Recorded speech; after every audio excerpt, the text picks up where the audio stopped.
Hello beautiful people, I'm Samantha Ray. Welcome to my channel where I normally just sit down and kind of take you through step by step on how to create a beautiful flower arrangement. So grab your floral shears, a pair of scissors, and if you feel comfortable, a floral knife. If not, just continue to use the shears to cut all your flowers. But I thought it would be fun today to make a very simple bouquet for Valentine's Day, of course, which is just right around the corner.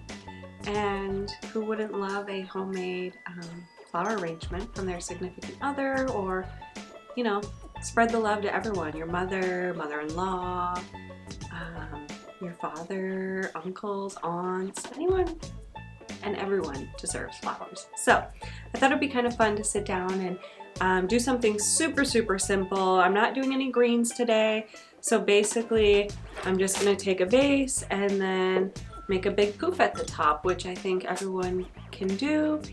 It's just about paying attention to how to make it a big round symmetrical poof, basically.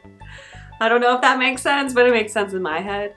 But yeah, I thought that would be kind of fun and a little bit cute today. So I'm gonna go fill this up with water, grab a vase, something shorter. But yeah, just grab something small and we'll get designing. So I thought it would be kind of cute. I know I did this last year. I didn't make that many YouTube videos last year, but this year is gonna be the year, so make sure you're subscribed so that you don't miss a video. But anyways, I used these in last year's Valentine video. I put them in the bottom, so I figured reuse, recycle, do it again. Right, so as I always do, I'm going to begin, you know, taking the flowers out of the wrapper, removing the bottom leaves. That way when we get to the design part, we can focus strictly on the designing. And I, of course, picked them up from Trader Joe's. And hello, kitten. But same thing, removing these bottom leaves. Be careful if you do get roses. They typically do have thorns on them. So we just want to be careful with that. I'm leaving a couple leaves at the top, but if you want to take them all off, that's fine as well. You can always remove them later, so remember, don't get too crazy because you can't grow them back.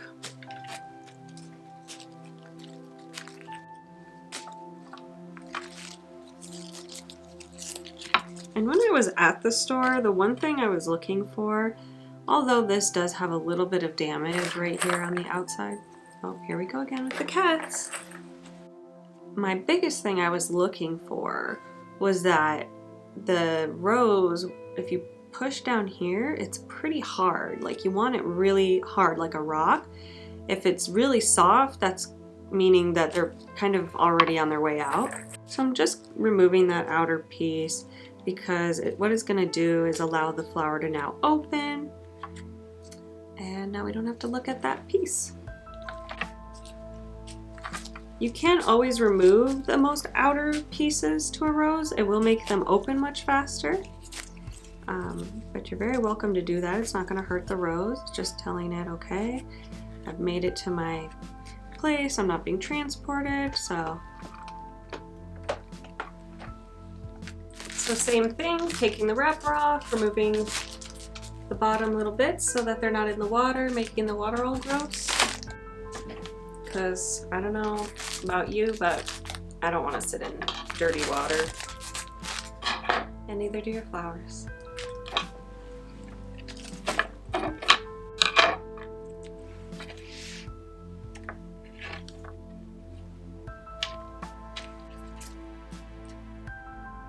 So a little broken one, since there's no flower, I'm just gonna get rid of it. It's not the end of the world.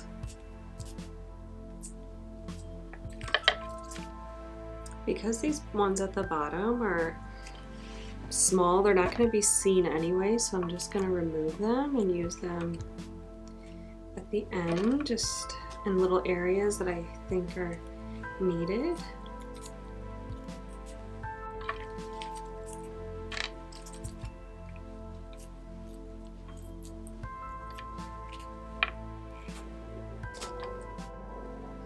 And once again, we have a little broken one here. So I'm just going to remove it. You can, of course, keep it, use it later, or wear it in your hair.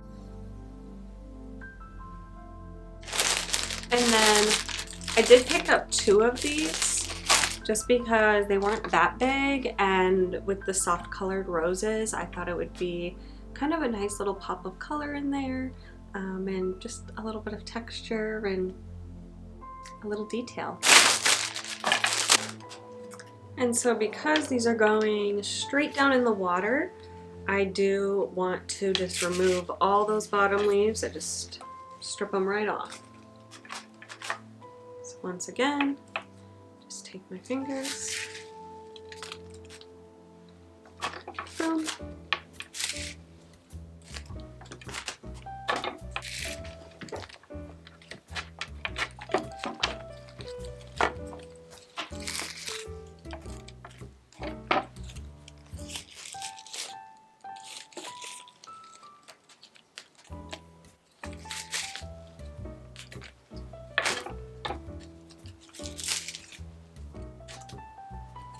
That was really fun until you have to clean it all up. Okay, so now I'm just gonna start adding the roses in, and I'm going to start around the edge. If you're not sure how short to cut them, you can always pull the vase closer to the edge of the table and then kind of look, pull it down and say, okay, I'm thinking it needs to be cut at about here. And then, you know, add like an inch onto the end just in case your, you know, visuals are off, because once again, you can always recut the stem shorter, but you can't grow a short one back. But you can't grow a short one.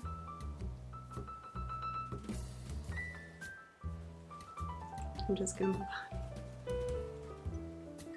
So as you can see, that one is still a little bit long. So I'm gonna cut it even shorter.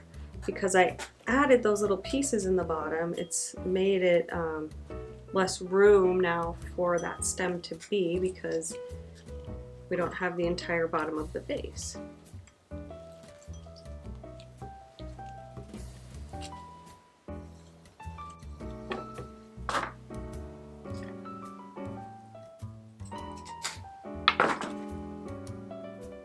And as I'm adding them, I'm kind of putting one at this angle, one at this angle, one at this angle. That way they're kind of all tucked together, and that way they're not going to just flail all over the place in the vase.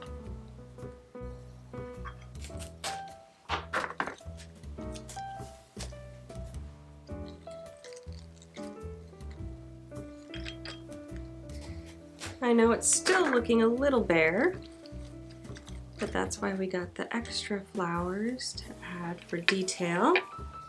So I'm gonna go in with the carnations next. Look how pretty those colors are together. And because we're cutting everything so short because my vase isn't that tall, you know, this could be turned into 2 pieces. We have 2 flowers. So cut this as 1 piece, and then you're gonna cut this one as a separate one. I really enjoy grouping flowers together. So as you can see over here, I've just been adding the carnations on this side in groups rather than putting it all over, just because I feel like it's just kind of the standard way to do it. This gives it a little bit more of a modern look. It's a little bit more unique.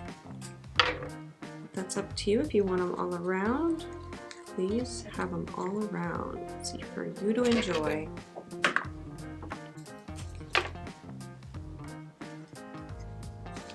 So as you can see, it's quite simple. You know, I'm just adding a little bit, adding. And as I'm doing that, it's just getting more and more full.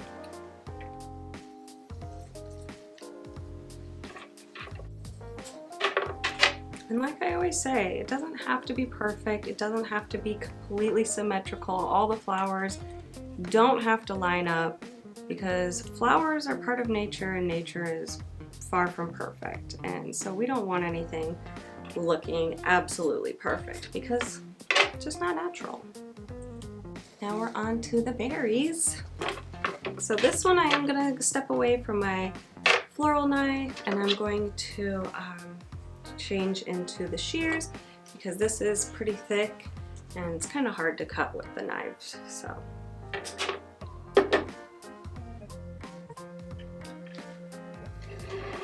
I'm so excited, it looks so cute. Look at those berries.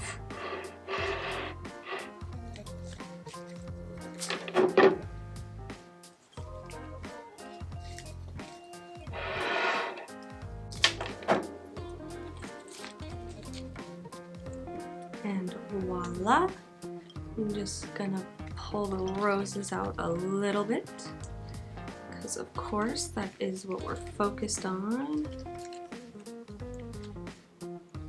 And then like I said, now that they're, you know, been unwrapped and the petals have been taken off and they've been cut, they will start to open up really big and they're gonna be beautiful. But there you have it. Another flower arrangement completed. This time it's up a little bit before the holiday. That way you can actually design it and enjoy it for the holiday. So let me know in the comments who you're planning on making it for, if you do make it, or if you have other ideas that you want me to show you how to design. Definitely let me know. But thanks again for being here and spending your time with me today. See you next time.